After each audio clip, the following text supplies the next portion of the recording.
আমি তাদেরকে সতর্ক করব, খবরদার ইসলামের কথা ইসলামের স্বার্থে বলবেন, ইসলামের কথা কোন পাপের মতবাদের সমর্থনের জন্য বলবেন না। যদি বলেন রাজপথে আপনারা আমাদেরকে আপনাদের প্রতিপক্ষ হিসেবে পাবেন। মুহতারাম হাজিরিন, আমি আমার কথা সমাপ্ত করব। আখেরি পয়গাম আমার মদিনাতে, এই বছর সর্বশেষ পয়গাম মদিনায়। আল্লাহ নবী মদিনা সনদের মাধ্যমে একটা নতুন রাষ্ট্রের সূচনা করেছিলেন। আপনারা জানেন? কথা বলেন না কেন? মদিনা সনদের মাধ্যমে একটা নতুন রাষ্ট্রের সূচনা করেছিলেন। সেই মদিনায় তিনটা জাতি বসবাস করত, মুসলিম, ইহুদি আর হলো মুশরিক এবং পত্তলিক। তিন জাতির মধ্যে চুক্তি হয়েছিল, শান্তি চুক্তি। কেউ কারো বিরুদ্ধে যুদ্ধ করবে না, কেউ কারো বিরুদ্ধে শত্রুকে সাহায্য করবে না, কেউ কারো বিরুদ্ধে উস্কানি দিবে না। সর্বপ্রথম এই চুক্তি ভঙ্গ হয়েছিল ইহুদি গোত্র বনু কাইনুকার মাধ্যমে। ঘটনা সিরাতের কিতাবের মধ্যে, ইতিহাসের কিতাবের মধ্যে বিস্তারিত লেখা হয় যে একজন মুসলিম নারী সম্ভ্রান্ত মুসলিম নারী বাজারে গিয়েছে পণ্য খরিদ করতে। বাজারে বসে তিনি কোন একটা দোকানদারের পণ্য, কোন গম, জব অথবা খেজুর দেখতেছিলেন। পেছন থেকে এক ইহুদি, দুষ্ট এক ইহুদি, চরিত্রহীন এক লম্পট ইহুদি এসে সেই মুসলিম সম্ভ্রান্ত নারী কাপড়, পরিধেয় বস্ত্র, সেই বস্ত্রের যে ইজার অর্থাৎ নিম্নাঙ্গে পরিধেয় বস্ত্র, যেটাকে আমরা বর্তমানে আমাদের বাংলার আঞ্চলিক ভাষায় কোথাও পেটিকোট বলা হয়, ছায়া বলা হয়, এই জাতীয় কাপড় মদিনার নারীরা পরতেন। ওনার নিচের কাপড়টাকে পেছন দিক দিয়ে কাটা দিয়ে ওনার পিঠের সাথে যে কাপড় পরিহিত উপরের জামা, সেই জামার সাথে আটকে দিয়েছে। দুষ্কর্মী করলো, ষড়যন্ত্র করলো, একজন মুসলিম নারীর ইজ্জত নিয়ে এসে ছিনিমিনি খেললো। মুসলিম নারী বিষয়টা বুঝতে পারেন নাই, এটা হয়েছে তার অবচেতনে। দোকান থেকে যখন তিনি তার প্রয়োজন সরে দাঁড়িয়ে গেলেন, দাঁড়িয়ে যাওয়ার সাথে সাথে তার পিঠের পিছন দিকে বৃদ্ধ শরীরের নিম্নাঙ্গের কাপড় আটকানো। সুতরাং দাঁড়ানোর সাথে সাথে নিম্নাঙ্গে পরিহিত, শরীরের নাভির নিচে পরিহিত কাপড়টা পিঠের উপরে উঠে গেল। কি ভয়াবহ এক চিত্র! সংক্রান্ত একজন নারী বাজারের মধ্যে শত শত মানুষের সঙ্গে তার খবর খুলে গেল। তিনি চিৎকার করে বেহুশ হয়ে মাটির মধ্যে পড়ে গেলেন। দৃশ্যটা দেখলেন একজন সাহাবী, একজন মুসলিম, তার এক বোনের আত্মচিৎকার শুনলেন। মুসলমান সমাজের সামনে তাদের এক নারীর সম্ভ্রমের উপর এক দুরাচার ইহুদি এইভাবে ষড়যন্ত্রের হস্তক্ষেপ করতে দেখলো। দেখার পরে কি করলো তারা? ভয় বসেছিলেন। কি করলেন? নিশ্চয় ভয় বসেছিলেন না দিন দরবার করবেন সে অপেক্ষা করলেন না, কোনো কিছু করার নাই।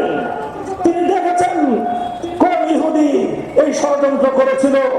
ওই ইহুদিরা মুসলিম নারীর অসম্মান দেখে আস্তাফাসিতে ফেটে পড়লো, হাতে তালি মেরে মেরে তারা আনন্দ উল্লাস করতে লাগলো।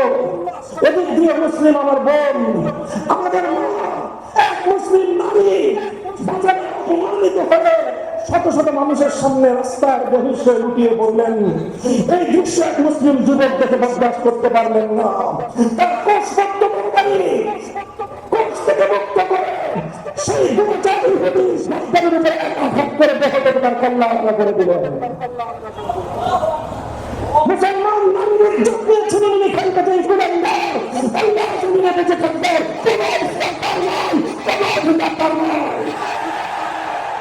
এই ঘটনার পর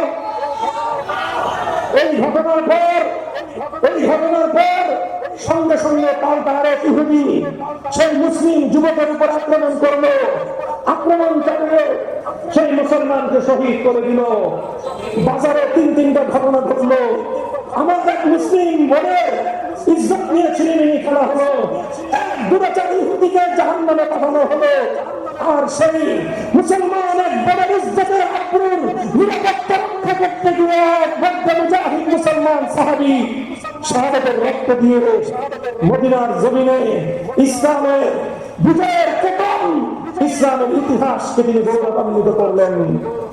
এরপরের ইতিহাস, দুই গোত্রের মধ্যে একটা যুদ্ধ ভাব ছড়িয়ে পড়ল, লড়াই ভাব।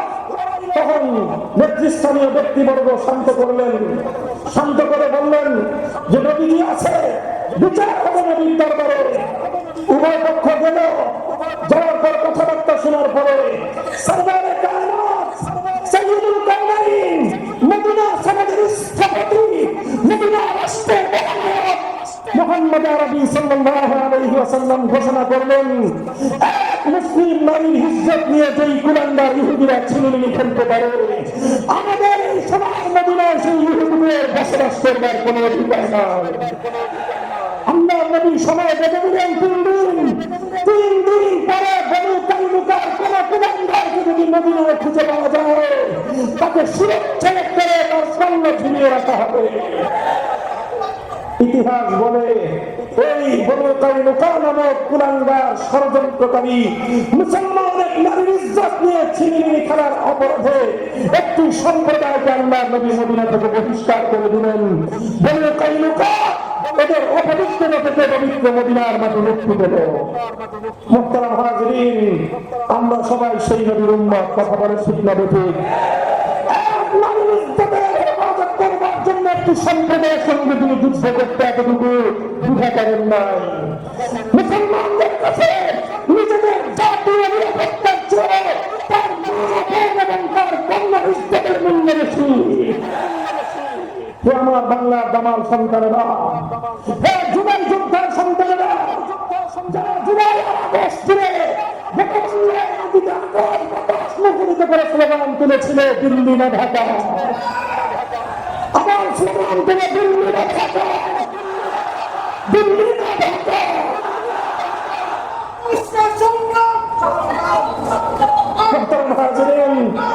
আজ আমরা বলতে চাই, হে মুসলমান, হে মুসলমান বাবারা, হে মুসলিম ভাইরা, হে মুসলিম যুবক সন্তানেরা, আজ তোমার এই বাংলার মাটিতে শহীদ সাইফুল ইসলাম আলিফের রক্তের দাগ এখনো তোমাদের চট্টগ্রাম থেকে মুছে দেয়নি।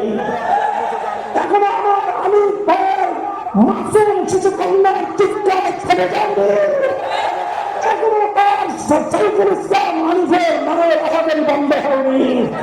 এখনো তার বিধবা স্ত্রীর সব সম্পন্ন হয়নি।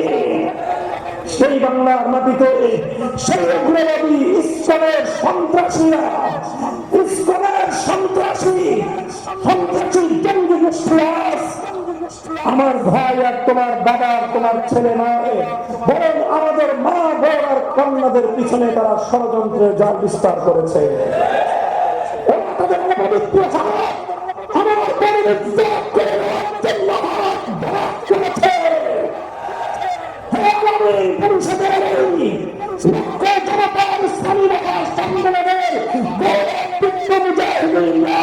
আমি তোমাদের কাছে জিজ্ঞাসা করতে চাই যে তোমার বোন, তোমার কন্যার ইজ্জত লঙ্ঘন করার জন্য এগিয়ে আসবে, সে আমরা ঘুরিয়ে দিতে চাই, ঘুরিয়ে দিতে চাই।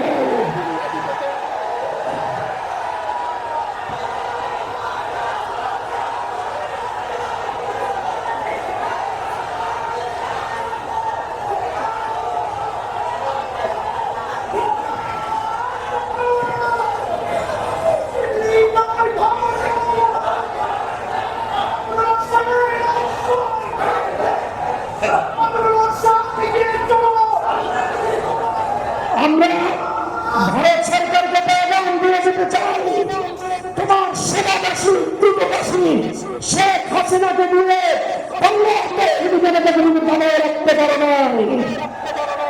এবার তুমি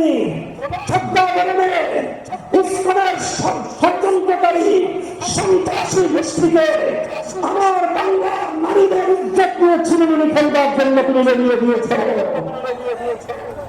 আমরা হুঁশিয়ার করে দিতে চাই, বাংলাদেশ সরকারকে বলতে চাই, আমি হত্যাকাণ্ডের জন্য ইসলামকে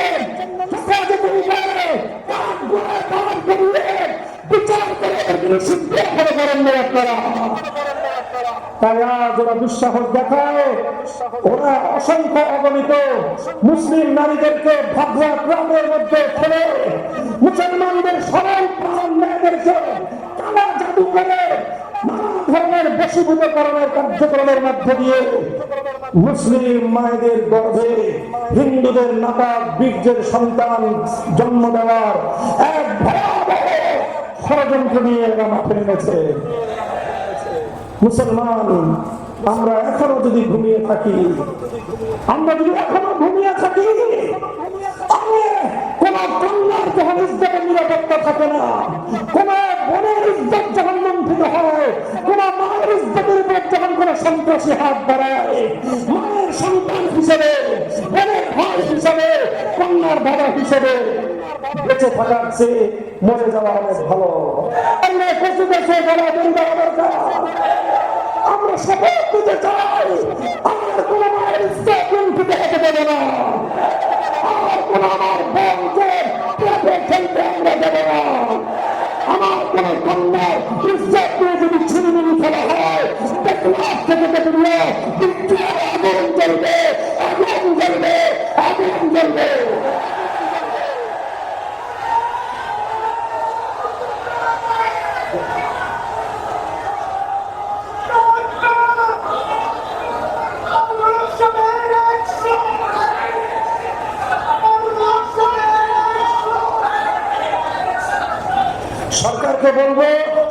সরকারকে বলবো আমাদের সাথে আর পাঞ্জা লড়তে আসেন না। আমরা ক্ষমতার দাবিদার না, ক্ষমতার লালায়িত না।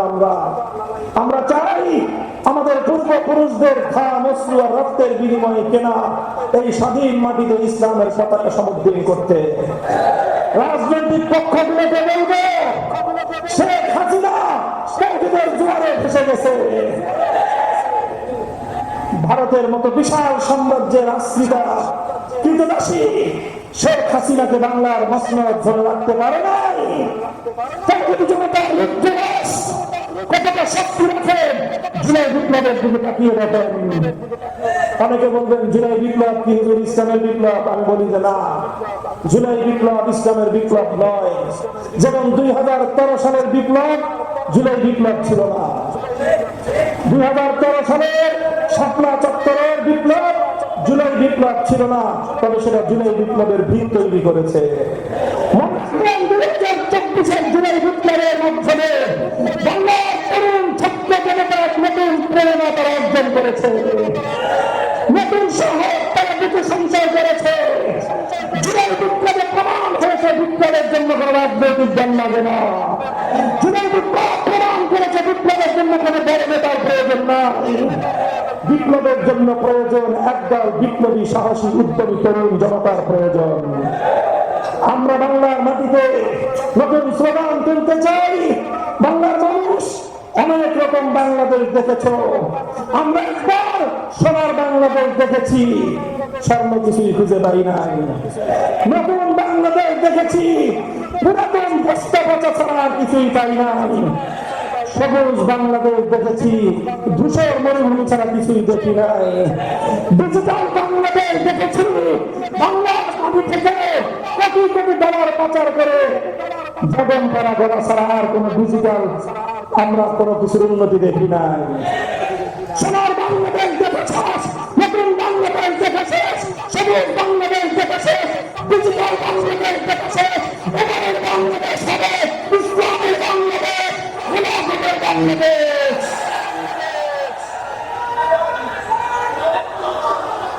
এই প্রস্তুত আছে?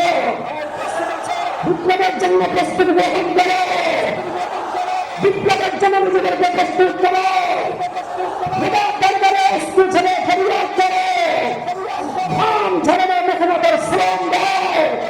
বুকের মধ্যে শাহাদাতের রক্ত সঞ্চয় করো। এই মাটি আমার পূর্বপুরুষ আজাদ করেছে, এই মাটির জীবন্ত গন্তব্য হবে সোনার মদিনা ইসলাম। ইনশাআল্লাহ আল্লাহ পাক রব্বুল আলামিন কবুল করেন। আমাদের পূর্বপুরুষদের কবরগুলোকে আল্লাহ পাক জান্নাতের নিয়ামতের দ্বারা, রহমতের বৃষ্টি দ্বারা সিঞ্চিত করুন। আমাদের বর্তমান আমির হেফাজত হাফেজাই হযরত আল্লামা কুরাইশি হাফিজাহুল্লাহ সহ আমাদের এই আকাবিরদের ছায়া আল্লাহ পাক আমাদের মাথার উপর দীর্ঘায়িত করুন। রাসূলুল্লাহ ওয়া ফাতহুল করিম।